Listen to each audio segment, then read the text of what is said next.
Are you considering moving to Kansas City and you're looking at Overland Park as an option?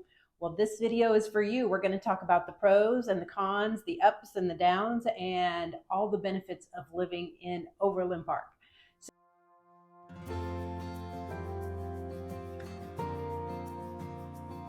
My name is Julie Spaulding, and I sell real estate here in the Kansas City area for Better Homes and Gardens, Kansas City Homes. And in these videos, we are here to let you know everything about Kansas City so that you can make an educated choice and feel comfortable moving to our fabulous city. So let's get started with Overland Park. Overland Park is the largest city on the Kansas side of the Kansas City area, right? Kansas City, Missouri is the largest on the Missouri side, and Overland Park is the largest city on the Kansas side. So let's just look at this and navigate just a little bit around Kansas City. You can see that Overland Park is here in this little section that's got the red dots around it. It doesn't look too big here, but it is actually the largest city on the Kansas side as far as one of the suburbs of Kansas City. So from top to bottom, it's about 20 miles long, 80 square miles in all of, what's the word I'm looking for? Dimensions? No. Diameter? No. Perimeter? No. I don't know. 80 square miles makes up Overland Park. And there's about 200,000 people that live in Overland Park. So there's lots of little cities that are right around there. But actually in Overland Park, about 200,000 people. And I thought I'd just show you a little bit of some of the interstate systems that are around Overland Park that make it very convenient to live here. So one of those is 435. Here is kind of the east west part of 435, which then goes up north across up here and makes a big square around the city. Very convenient. It's an easy way to kind of navigate where you're at in Kansas City. Another thing that's pretty helpful but also often confuses people is this road right here, which is Interstate 35.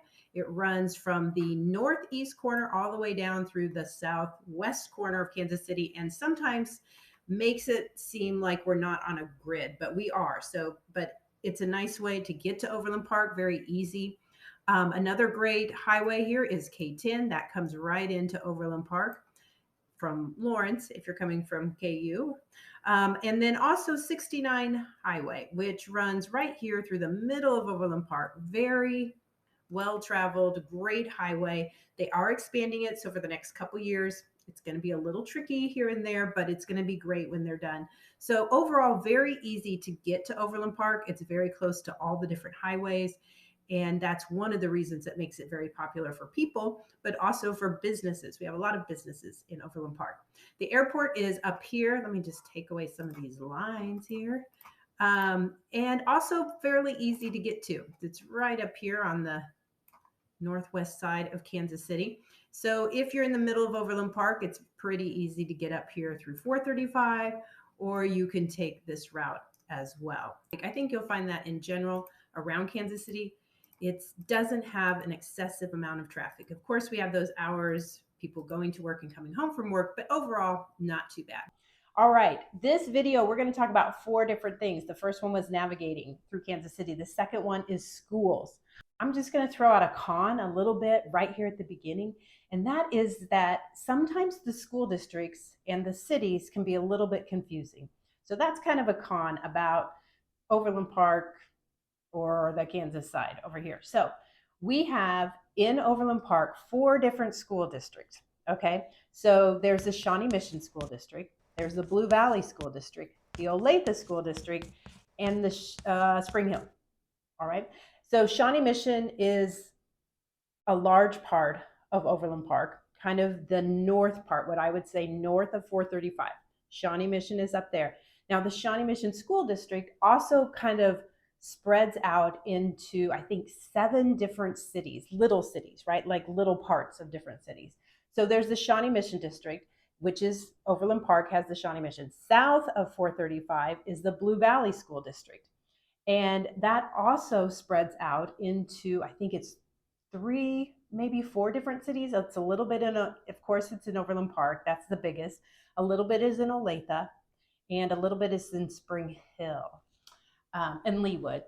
And anyway, there's several cities for that too, so a little bit confusing. And then there is the Olathe School District, and Overland Park just touches the east side of the Olathe School District. Most of the Olathe School District is in Olathe. It's not Olathe, it's actually Olathe. Olathe.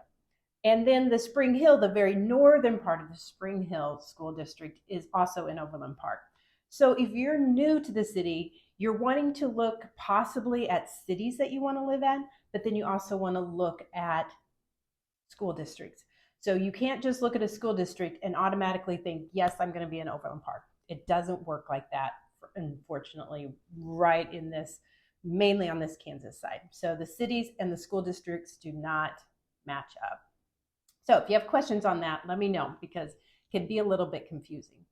So that's my con and that's my plus. The plus part, for the most part, about the school districts is they are award winning. All of them have some incredible programs and great graduation rates. So look into that. I will link all 4 school districts below, links to those, so that you can check that out and look at all the different benefits for the different age levels. So in addition to the K through 12 system, we also have an amazing junior college, and that's Johnson County Community College. And it has a fabulous culinary department, great undergraduate, kind of those first 2 years of college credits that you can get out of the way. It's economical. It is prestigious in the fact that it's all those credits can go to several different universities, which is amazing. They also have a great arts program, and it has a really beautiful campus that is pretty centrally located. So it's a great place to start out if you're not sure which university maybe that you want to go to. So that's another option. All right, that's the school districts. We've navigated around Kansas City. Let's talk about some of the things to do in Kansas City. So as far as for outdoor, we have an amazing arboretum and botanical gardens is what they call it. It's like 300 acres of flowers and lakes, and just kind of really feels like you're outdoors. They've also incorporated art into that along the different paths that you can follow. They have lots of great activities, educational things that you can look for out there. And also kind of in that arena is Deanna Rose, is it Homestead or Farmstead? I'm not sure, but it has animals. It's like kind of fun little farmstead animals, farm animals. I think they have 200 different types of animals and birds out there at Deanna Rose. And it's grown just like the Arboretum. Every year they add something new. It's great for kids. It's great for even adults. They have an old schoolhouse. They have pony rides that you can do. They have little tractors that you can ride around. They have little stores that you can shop in, a little post office, just fun things. It's primarily for kids, but they have all types of activities in the fall and Halloween and all those different things at the holidays. So those are 2 amazing things to check out. So in addition to the Arboretum and Deanna Rose, Overland Park's Farmers Market was rated in 2022 the #1 farmers market in the United States. It's from the America's Farmers Market Celebration. It's their 14th annual, and we were #1. You can go there and get great produce, great flowers, great crafts. It's an outdoor market, and it's a great place to go on a weekend, but it's also, I think, on Wednesdays, but it's a great place to check out as well. One of the cons, I would say, for Overland Park, the city, just the city itself, we don't have any big parks. We have a lot of smaller parks that are in neighborhoods or close to neighborhoods. We have a trail that goes, the Indian Creek Trail, and it is, I think, 22 miles long, or else it's 22 miles in Overland Park, but it's quite a bit.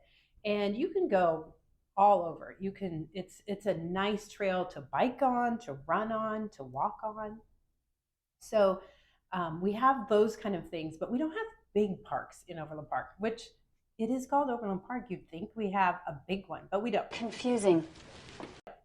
But next door in Shawnee, we have Shawnee Mission Park. On the Missouri side, you have Luce Park, you have Swope Park. In Olathe, you have Heritage Park. So there's lots of big parks. They're just not right in the city limits of Overland Park. So, okay, we've talked about navigating Kansas City. We've talked about the schools in Kansas City or in Overland Park, and we've talked about outdoor type activities in Overland Park.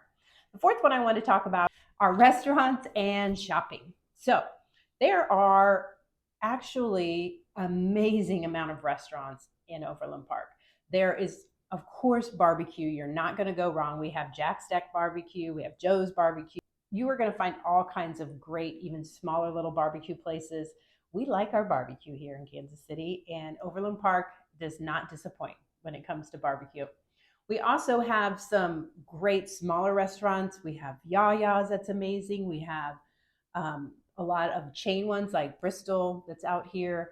Houlihan's, I think that's Kansas City, and it's a little bit smaller, but we always have good food there. Lots of great Indian restaurants out here, Mexican restaurants. You can find it all. So Overland Park is full of restaurants. As far as shopping, we have Prairie Fire, which is kind of new, and I think there's an incredible museum there, a natural history museum, top notch, and some great little boutiques that you're going to find around here. We also have the big box stores. A lot of those squeeze into Leawood, which is just off to the side, right? We have Town Center Plaza. So you're not going to know if you're in Leawood sometimes or Overland Park. But we also have all of those big box stores, whether it's Crate and Barrel, Pottery Barn. The main mall in Kansas City has a Nordstrom's. We have a Von Maur. So lots of good shopping, amazing restaurants. You're not going to be disappointed. I think in another video I talk about this is not the place to be if you want to come on a diet.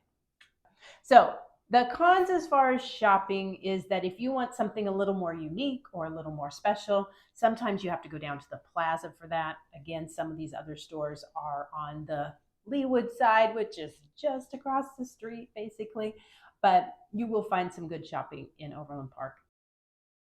All right, the last thing, so we've covered navigating around Overland Park, we've covered schools, we've covered kind of things to do. And I just want to talk to you real quickly about some of the different variety of home prices, because you're going to see quite a range.